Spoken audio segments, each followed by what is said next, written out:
आप देख रहे हैं योर मनी और अब बात करते हैं कुछ और व्यूअर्स से। पार्थ है गुजरात से अगले व्यूअर हमारे साथ। पार्थ नमस्कार, बताइए क्या सवाल है आपका। चलिए माफ़ी चाहेंगे, पार्थ हमारे साथ कनेक्टेड नहीं है फ़ोन लाइन पर। ईमेल के थ्रू भी इन्होंने जो डिटेल्स भेजी थी उनको ले लेते हैं।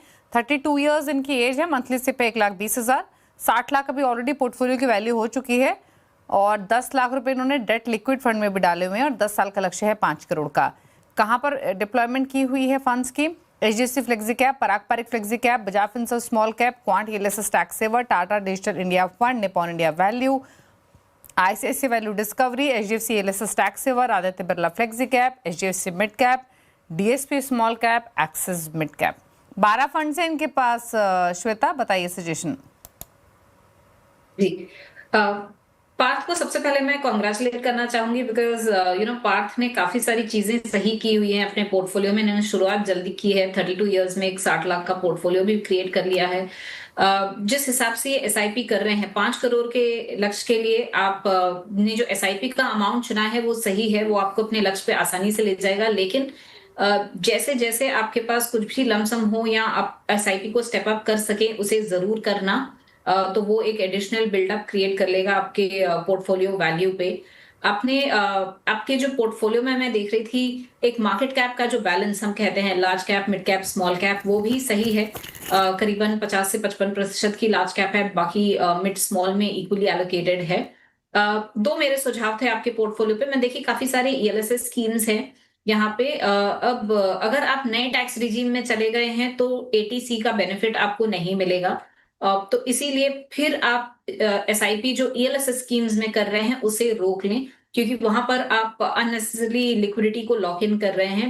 बेहतरीन कैटेगरीज हैं ELSS के अलावा, आप वहां निवेश करके अपने पोर्टफोलियो में थोड़ी एफिशिएंसी ज्यादा बढ़ा सकते हैं। एक टाटा का डिजिटल फंड है। देखिए, अगर आप IT सेक्टर को बिलोंग करते हैं, उस सेक्टर को समझते हैं, फिर आप वो फंड रख सकते हैं। अगर नहीं तो एक डाइवर्सिफाइड फंड में रहना, जहां फंड मैनेजर आपके बिहाफ पे ये डिसीजन ले रहा है कब सही समय है किस सेक्टर में निवेश करने का और कब निकल जाने का, वो ज्यादा बेहतर होता है। तो ये है मेरी कुछ सलाह कि ELSS और टाटा डिजिटल फंड से आप निकल जाएं। इसके अलावा 3 फंड थे, Aditya Birla flexi cap, Bajaj Finserv का एक स्मॉल कैप और एक्सिस का मिड कैप फंड। यहाँ पर आप SIP रोक सकते हैं। इसके जगह पर जो स्कीम्स आप ऐड कर सकते हैं, मैं थोड़ा पोर्टफोलियो छोटा भी कर रही हूँ क्योंकि ELSS स्कीम्स कम हो जाएंगे। 3 फंड आप ऐड कर सकते हैं, बंधन का large and mid cap, Canara Robeco का मल्टी कैप फंड और इन्वेस्को का फोकस्ड फंड। तो ये करीबन 8 से 9 फंड का एक अच्छा पोर्टफोलियो आपके लिए हो जाएगा। ओके, तो चलिए सलाह आपके लिए दी गई है। कई फंड्स हैं जिनसे निकलने की सलाह दी गई है, जिसमें HDFC ELSS टैक्स सेवर है, क्वांट है, टाटा डिजिटल इंडिया फंड है, Aditya Birla flexi cap, Bajaj Finserv small cap और एक्सिस मिड कैप है। यहाँ से आप निकलिए, बाकी फंड्स रखिए। 3 फंड्स आपको सजेस्ट किए गए हैं, जिसमें बंधन large mid cap, Canara book multi cap और इन्वेस्को इंडिया फोकस फंड है। चलिए सवाल इतने करेंगे शामिल। श्वेता, आपकी टॉप 4 फंड्स कौन से रहेंगे?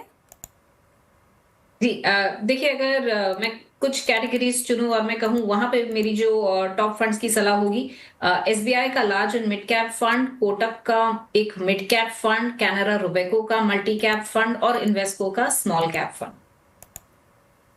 ओके, तो ये रहे श्वेता के टॉप 4 फंड्स आपकी स्क्रीन पर, अगर आप श्वेता की चॉइस के हिसाब से पोर्टफोलियो क्रिएट करना चाहते हैं। चलिए, शुक्रिया आपका श्वेता आने के लिए शो में और सभी क्वेरीज को आंसर करने के साथ साथ अपने टॉप 4 फंड सजेस्ट करने के लिए। उसी के साथ योर मनी में इतना ही। ब्रेक उस पर भी खबरें जारी हैं। नमस्कार।